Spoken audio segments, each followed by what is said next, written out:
여러분 안녕하셨습니까? 마태복음 읽기 오늘은 6장을 공부할 차례입니다. 이번 주에도 산상수훈이 계속되고 특별히 마태복음 6장에는 한 단락 한 단락 아주 중요한 주제들을 다루고 있어서 아마 여러분 읽어가시면서 많이 은혜를 받으셨고 또 다양하게 아마 묵상을 하셨으리라 생각을 하는데요. 저도 이번 주에 이 강의를 준비하면서 정말 너무나 시간도 오래 걸렸을 뿐 아니라 한 주제 한 주제 깊이 다시 한번 생각해 보는 그런 기회로 삼게 되었습니다. 뭐 항상 그래야 되겠지만 오늘 마태복음 6장도 여러분 정말 깊이 접근하셨으면 좋겠어요.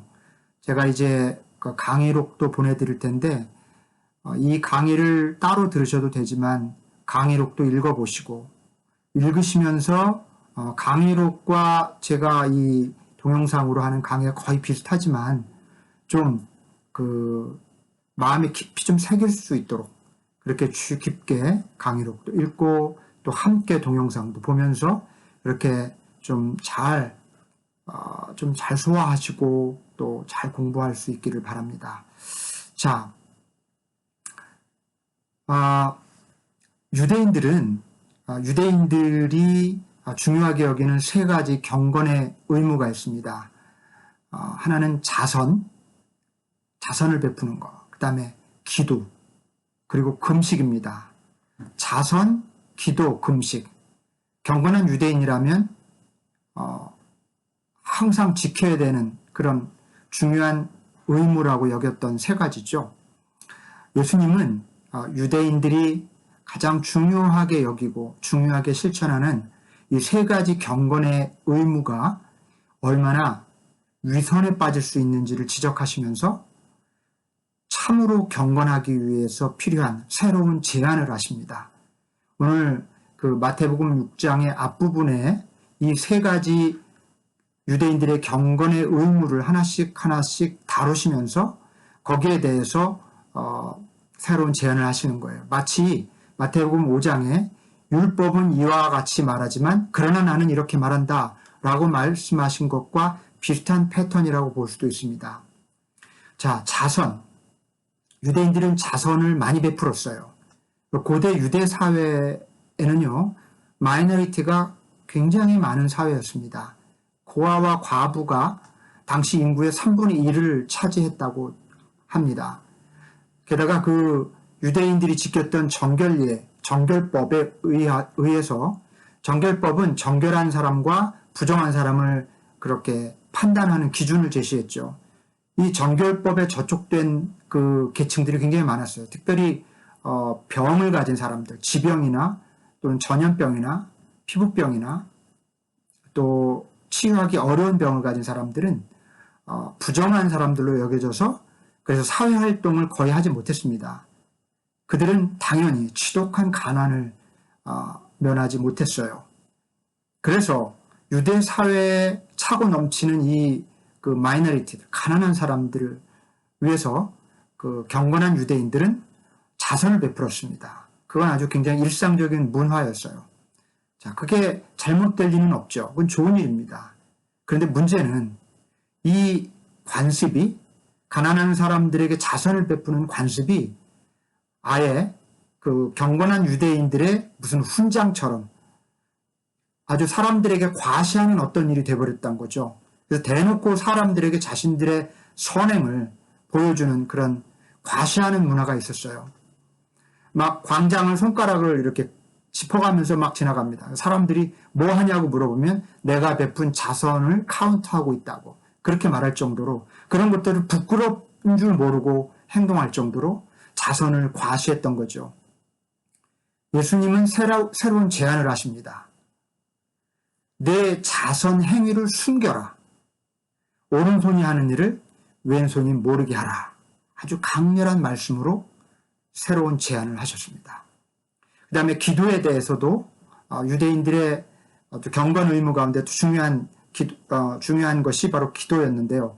하루에 유대인들은 3번 아침, 점심, 저녁 이렇게 규칙적으로 기도하곤 했는데 그냥 자기 집에서 혹은 회당이나 성전에서 기도하는 게 아니라 사람들에게 역시 보여주려고 큰 길거리나 회당 또는 광장같이 사람들이 많이 모이는 곳으로 나가서 두 손을 높이 들고 큰 소리로 기도했습니다. 나는 기도하는 사람이다 라는 것을 보여주기 위해서. 그런 유대인들의 그 경건 관습에 대해서 이렇게 새로운 제안을 합니다. 너는 기도할 때 골방에 들어가서 문을 닫고 숨어 계신 아버지께 기도하라. 여기서 숨어 계신다는 말은 그 문자 그대로 생각하면 좀 이상하게 들릴 수 있어요. 왜 하나님이 숨으시죠? 왜 숨어 계시죠? 그런 문자적인 의미가 아니라 하나님이 은밀한 것도 다 아신다는 의미를 이런 식으로 표현한 거죠. 모든 것을 다 아시는 하나님을 이렇게 숨어 계신 하나님이라는 표현으로 했던 거죠. 그 다음에 금식. 여러분, 금식은 보통 죄를 통회하는 관습이에요. 죄를 자복하고 회개하는 관습. 그래서 이 식음을 전폐하고 하나님께 용서를 비는 행위가 바로 금식이었던 것입니다. 식음을 전폐한다는 말이 있잖아요. 전력을 다해서 사람이 할 수 있는 가장 강력한 행위라고 볼 수 있는 거예요. 왜냐하면 음식은 생명을 유지해주는 아주 중요한 피할 수 없는 아주 필수적인 요소잖아요. 근데 그것을 물리치는 겁니다. 그래서 이렇게 자기가 할 수 있는 가장 강력한 수단을 물리치고 하나님 앞에 회개한다고 하는 것을 보여주는 행위. 이것을 사람들은, 유대인들은 강렬하게 보여주기 위해서 슬픈 기색을 띠죠. 얼굴에 그리고 죄를 발랐어요. 죄는 회개의 상징이죠. 그냥 사람들이 봐도 알 수 있는데 굳이 슬픈 기색을 띠고 얼굴에 죄를 시커멓게 발라서 나는 이렇게 금식하고 있다 하는 것을 과시했습니다. 사실 예나 지금이나 금식이라고 하는 게 쉬운 일은 아닙니다. 굉장히 힘든 거고 정말 특별히 열심을 가진 사람들이 했던 거죠. 그래서 이 금식하는 유대인들은 우월감을 느끼곤 했어요. 이 사람들은 누가 봐도 금식하는 것을 알아볼 수 있도록 슬픈 기색을 하고 얼굴에 죄를 발랐던 겁니다. 이런 사람들을 향해서 예수님이 새로운 제안을 하시죠. 너희들은 금식할 때에 머리에 기름을 바르고 낯을 씻어라. 얼굴을 차라리 씻으라고 그래요. 그리고 오직 숨어 계신 하나님만 보시게 하라. 이렇게 제안을 하셨습니다. 자, 유대인의 3대 경건 의무에 대해서 예수님이 하신 말씀, 이 예수님이 하신 새로운 제안에는 뚜렷한 공통점이 있습니다. 뭘까요? 한마디로 요약하면 말없이 아무도 모르게 숨어 계시는 하나님 앞에서 행하라는 거예요. 사람들 보라고 하지 말라는 겁니다. 아무도 모르게 하라는 거예요. 사람은 혼자 있을 때 그때 모습이 실제 자신의 모습입니다. 혼자 있을 때 진짜 자기 자신이 되죠. 신앙생활은 너무나 쉽게 위선에 빠지곤 합니다. 자기도 모르는 사이에 조금만 방심하면 위선에 빠져요. 참 신앙생활은 그래서 항상 돌아봐야 되고 또 반성해야 되고 그리고 깨어있어야 합니다. 예수님의 새로운 제안은 이 제안을 저는 여러분들께 그렇게 제안하고 싶어요. 그냥 성경을 읽을 때 문자적으로 읽지 말라고 늘 제가 당부를 드리지만 이 말씀은 그냥 문자 그대로 한번 실천해 보자고 좀 제안해 보고 싶습니다. 말 없이 정말 말 없이 아무도 모르게 자선을 베풀고 골방에 들어가서 하나님만 알게 기도하고 또 금식하는 겁니다. 말 없는 실천은 그 행위를 참된 것이 되게 해요. 아무도 모르게 선한 일을 한번 베풀어 봅시다. 아무도 모르게 골방에 들어가서 하나님과 단 둘이만 머물러 있어 봅시다. 그리고 아무도 눈치채지 못하게 금식을 해보자고요. 숨어 계시는 하나님만 아시도록 한번 해보자는 겁니다. 여러분, 우리의 영적인 생활이 달라질 거예요. 우리 믿음이 진정한 것이 될 것입니다. 자, 그 다음에 주의 기도 부분이 나오죠. 7절부터 15절까지인데요. 유명한 말씀, 주님께서 제자들에게 그리고 우리들에게 이렇게 기도하라고 가르쳐 주신 주의 기도 부분을 좀 살펴보겠습니다. 기도는 인생의 커다란 신비입니다. 무신론자도 기도하는 거 아시나요? 그리고 다른 종교인들도 어떤 종교인들도 모두 다 기도합니다. 고등 종교인들만 기도하는 게 아니에요. 샤머니즘이나 무당도 기도하죠. 그것도 아주 깊이 기도합니다. 그런데 종교를 뛰어넘고 문화를 뛰어넘고 시대를 뛰어넘어서 대부분의 기도들이 가지고 있는 공통적인 특징이 있어요. 뭘까요? 거의 90% 이상의 기도가 자신의 필요를 아뢰는 기도라는 점입니다. 종교를 뛰어넘어 시대를 뛰어넘어 문화를 뛰어넘어 고등종교, 하등종교 할 것 없이 기도의 90%는 필요를 아뢰는 기도예요. 자, 그렇다면 주님이 가르쳐 주신 기도는 다를까요?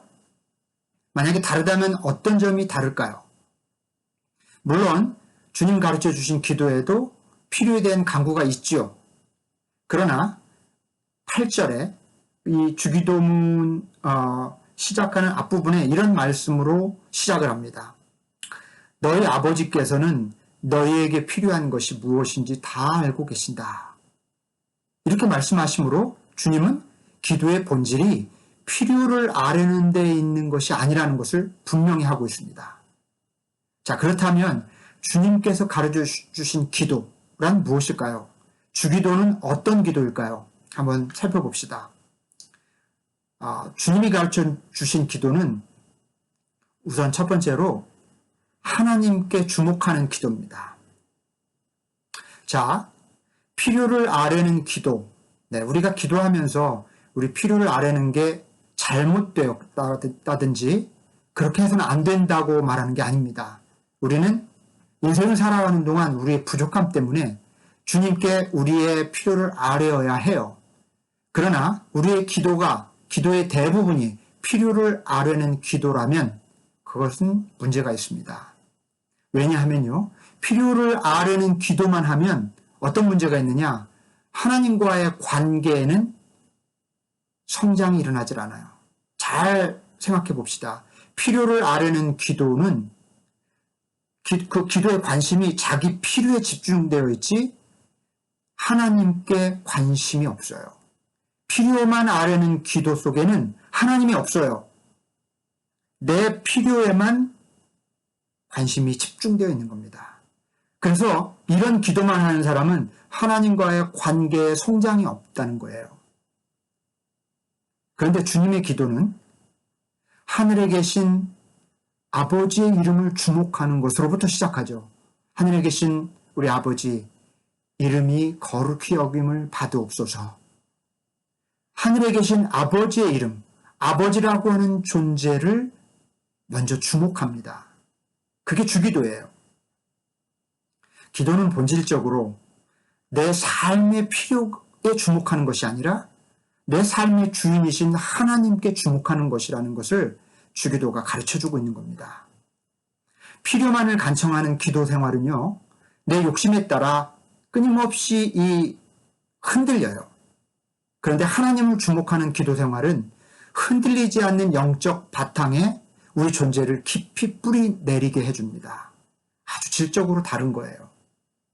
여러분, 우리가 우리의 필요를 아뢰지 않을 수 없지만, 그러나 우리 기도에 더 큰 중심이, 더 많은 비중이 하나님께 집중되어야 합니다.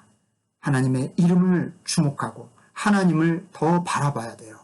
뭘 아뢰기 전에 먼저 하나님 앞에 나가서 마치 하나님의 얼굴을 뵙는 것처럼 이렇게 주님께 집중해야 합니다.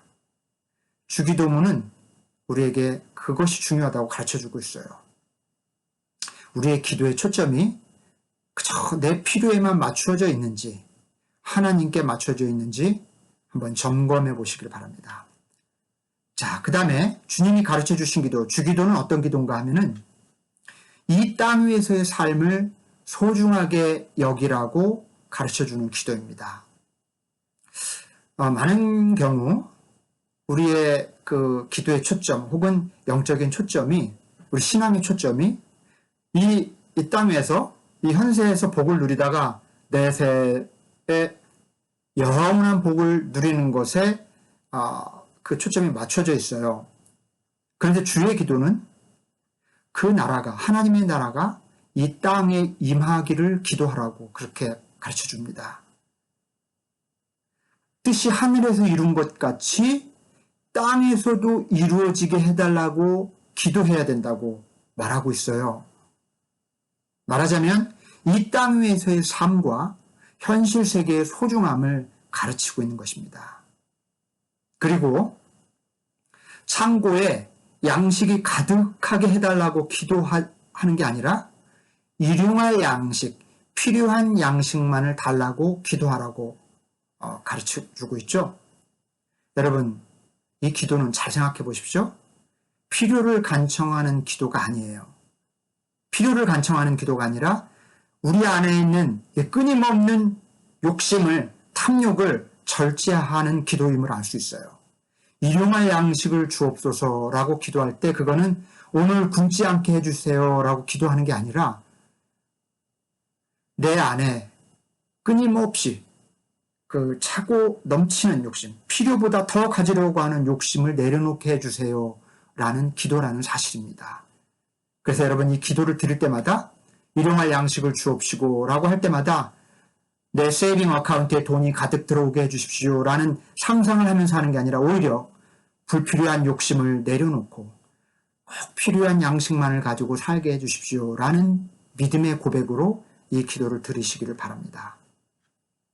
자, 그 다음에 주기도는 어떤 기도인가 하면 사람과의 관계가 곧 하나님과의 관계임을 가르쳐주는 기도라는 사실입니다.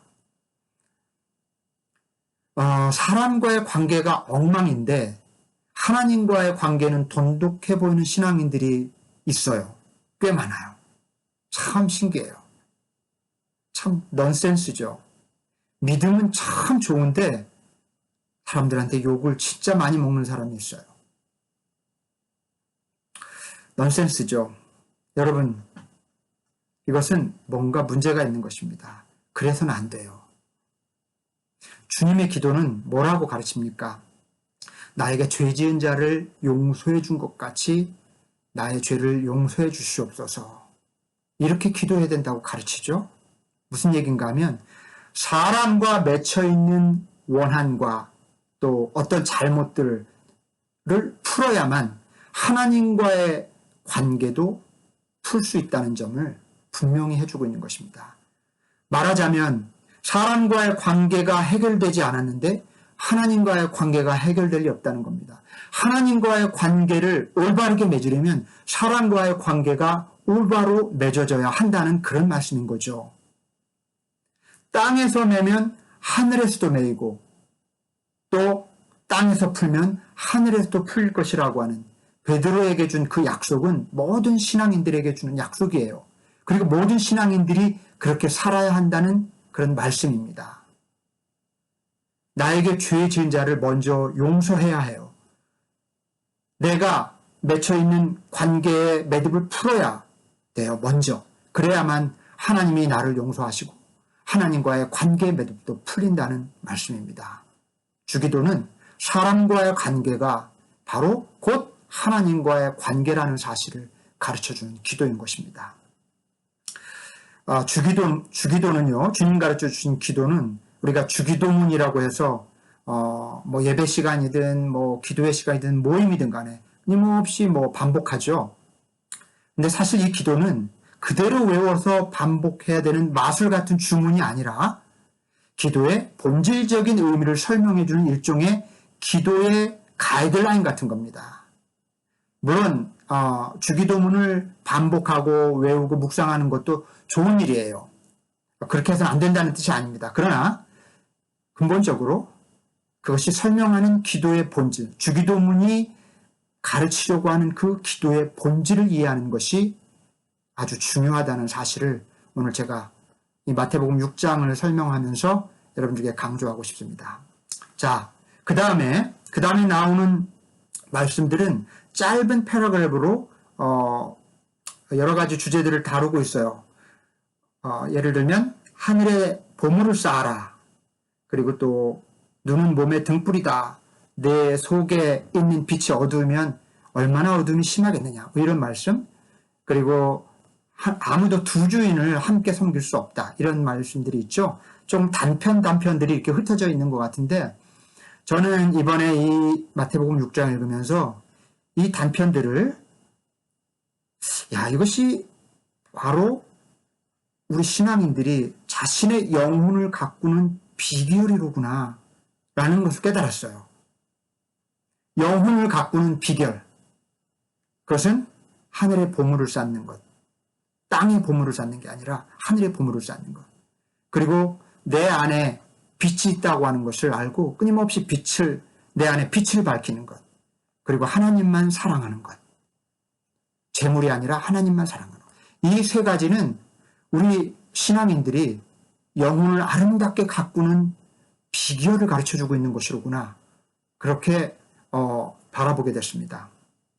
여러분, 땅에 보물을 쌓지 말라. 보물이라는 게 뭐죠? 보물이란 그냥 뭐 다이아몬드 뭐 그런 보석을 말하는 것이 아니라 가치 있는 어떤 것을 말하죠. 가치 있는 것이 보물이에요. 그래서 하늘의 보물을 쌓아두라는 말씀은 단지 그냥 내세를 준비하라는 말씀이 아니라 진정으로 가치 있는 것, 영원히 사라지지 않는 그런 가치를 추구하라는 뜻이에요. 하늘의 보물을 쌓아두라는 말씀은. 여러분, 우리가 추구하고 있는 게 뭘까요?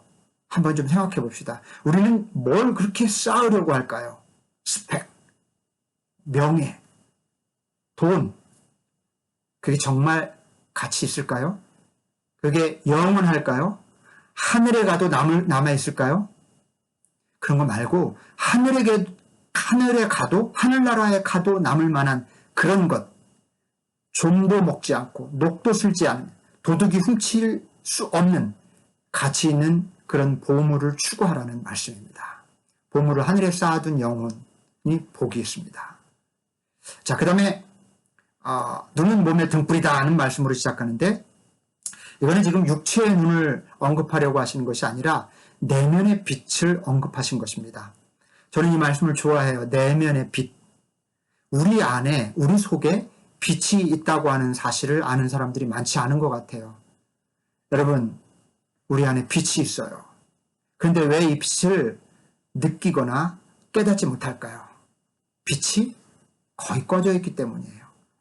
너무 무언가에 쫓겨 살고 또 너무 분주하게 살고 어떤 어두운 일들을 끊임없이 경험하면서 내 안에 빛이 깜빡깜빡 너무 희미한 상태에 지금 놓여져 있기 때문입니다.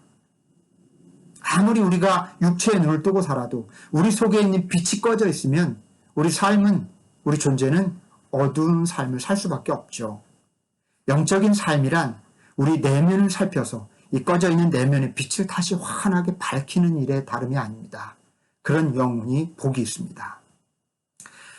자, 그 다음에 아무도 두 주인을 섬기지 못한다. 가장 하나님을 닮은 우상이 있다면 뭘까요? 금송아지일까요? 태양신일까요? 몰록? 제우스? 아니에요. 가장 하나님을 닮은 신은 재물입니다. 재물, 만몬. 가장 인류 역사 이래 인간의 마음을 가장 사로잡았던, 그리고 인간에게 전지전능한 힘처럼 그렇게 영향을 끼치는 그 신, 그건 바로 재물이에요. 돈과 부화, 재물, 물질. 그래서 이것을 만몬이라고 그렇게 표현하죠. 이건 정말 전지전능한 힘 같아요. 그러나 주님은 분명히 말씀하세요. 재물을 섬기는 한 하나님을 섬길 수 없다. 재물에 빼앗긴 마음, 재물에 빼앗긴 시선을 거두어서 대로 하나님께 돌리는 영혼은 복이 있습니다. 재물은 필요해요. 나쁜 게 아니에요. 살아가면서 없어서는 안 돼요. 그러나 우리는 거의 신처럼 마음을 빼앗기고 있는 게 아닌가. 그래서 하나님께 우리 영혼이 신실해지지 못하는 이유는 틀림없이 재물이라고 말할 수 있는 이 세상에서의 어떤 그것에 우리의 영혼의 그 마음 빼앗겼기 때문인 것입니다. 거기서 시선을 빼앗어 돌려서 하나님께 향해야 하겠습니다. 이런 영혼들이 하나님 앞에서 복되고 그리고 그런 영혼들이 아름다운 영혼들이라고 할 수 있겠습니다. 자, 마지막으로 오늘 마태복음 6장의 마지막 그 챕터는 마지막 패러그래프는 걱정하지 말라는 주제로 예수님이 하신 유명한 말씀이죠.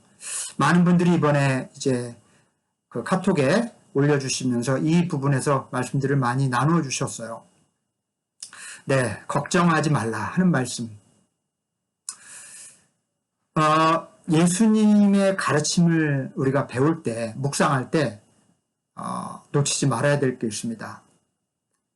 여러분, 예수님은 우리에게 종교적인 사람이 되라고 가르치시는 게 아니에요. 참된 사람이 되라고 가르치시는 겁니다. 진정한 인간, 진정한 하나님의 자녀, 진정한 존재가 되라고 가르치십니다. 다시 말해서 예수님의 가르침은 완벽하고 철저한 신앙이 되는 것과 상관이 없어요.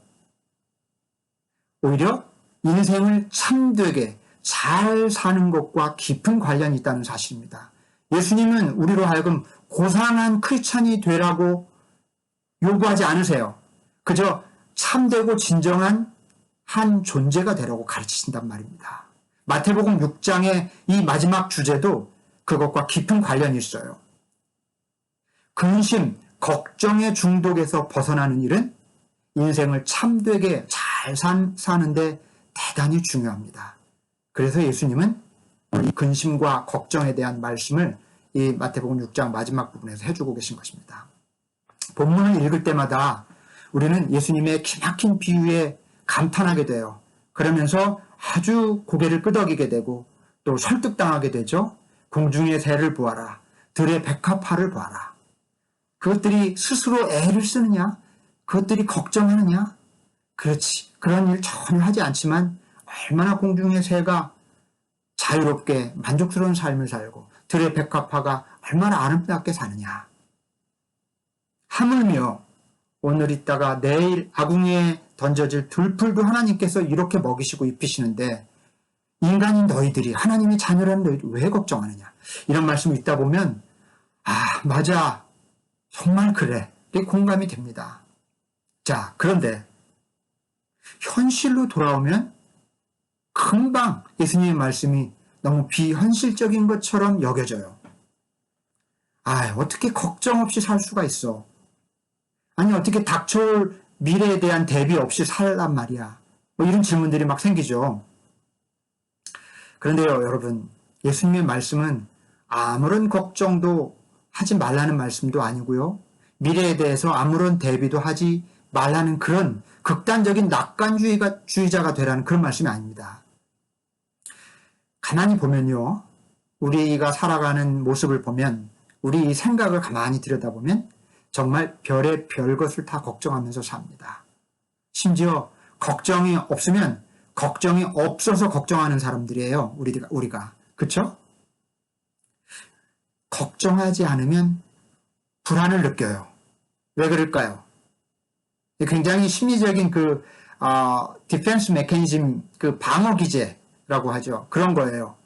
불안을 미리 해서 걱정스러운 일이 닥칠 때 덜 다치려는 거예요. 덜 실망하려는 거죠. 다시 말해서 걱정은 불안을 극복해 보려고 내 마음이 선택하는 어떤 그런 선택인 겁니다.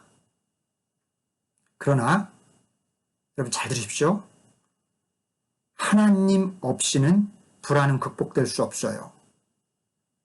불안과 하나님은 인간의 뇌의 신경회로를 같이 지나갈 수 없어요. 불안한 마음과 하나님을 신뢰하는 마음은 영혼이라고 하는 한 공간에 동시에 공존할 수 없습니다. 하나를 택해야만 해요. 그런데 우리는 대부분 걱정스러운 미래를 앞에 두고 하나님 대신 걱정을 선택해요. 이 신경회로를 하나님을 향한 마음이 지나가게 하지 않고 걱정스러운 마음이 지나가도록 허락해버려요. 우리의 선택입니다. 이처럼 걱정은요, 정확히 하나님의 대체물이에요. 그래서 주님은 걱정하지 말라고 말씀하시는 겁니다. 걱정하지 말라는 말씀의 요지는 이런 겁니다. 내 삶의 주인은 하나님이시며 내가 아니라고 하는 사실을 받아들이고 인정하라는 거예요. 내가 내 삶의 주인인 양 끊임없이 내 삶을 컨트롤하려고 하는 그 불안한 시도를 내려놓으라는 겁니다. 하나님을 하나님으로 인정하고 하나님께 내 인생의 운전대를 맡겨보라는 그런 말씀인 것입니다. 걱정하지 말라는 말씀은. 여러분, 인생의 운전대를 맡겨봅시다. 이 운전을 잘 할 줄 모르는 사람에게 운전대를 맡기면 되게 불안하죠? 여러분, 하나님이 운전 못하시는 분이실까요? 우리는 마치 하나님을 그렇게 생각할 때가 많아요. 천만의 말씀. 우리보다 100배, 1000배, 10,000배 운전 잘하시는 분이에요. 운전대를 하나님께 맡겨도 됩니다. 익숙하지 않은 분들은 불안하실지 모르겠지만 일단 맡기면 곧 아시게 될 겁니다. 내 삶에 한 번도 경험해보지 못한 멋진 곳으로 우리 주님이 나를 그리고 내 삶을 이끌어 가신다는 것을 경험하시게 될 것입니다. 자, 오늘은 마태복음 6장을 공부했습니다. 중요한 말씀들이 많아서 막 버겁게 느껴질 정도였을 거예요. 그러나 다시 한번 오늘 이 강의를 들으시고 또 마음에 새기면서 천천히 마태복음 6장을 읽으시면서 나에게 가장 강렬하게 다가오는 한 말씀을 붙잡으십시오. 그리고 그걸 마음에 새기시고 거듭 기억하시기를 바랍니다. 여러분의 삶에 귀한 열매를 맺게 될 것입니다. 자, 또 한 주간 마태복음 7장을 읽으시면서 이 마태복음 7장의 말씀이 우리에게 생생하게 들려오고 그리고 나에게 말을 걸어오는 그런 귀한 경험을 하실 수 있기를 기원합니다. 여러분, 감사합니다. 다음 주에 뵙겠습니다. 안녕히 계십시오.